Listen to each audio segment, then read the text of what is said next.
بیماری میں تلاوت قرآن، اللہ کے رسول تیز بخار میں بھی تلاوت قرآن میں کمی نہ کرتے تھے۔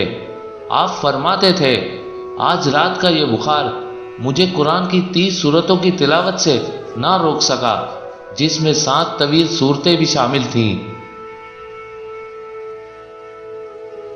عزت ہی عزت، باحیا عورت کا معاشرے میں وجود، والدین کے لیے باعث فخر، بھائیوں کے لیے باعث عزت، شوہر کے لیے دنیا کا قیمتی سرمایہ، اولاد کے لیے عمدہ نمونہ۔ قرآن مجید میں ارشاد ہوا، آگاہ ہو جاؤ کہ اطمینان یاد خدا سے ہی حاصل ہوتا ہے۔ نیکیاں کر کے خیر و برکت میں اضافہ کیجئے۔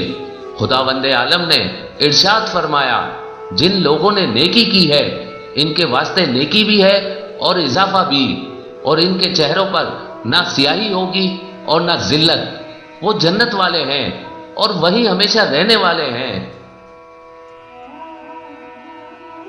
کوئی شے یاد خدا میں حائل نہ ہو۔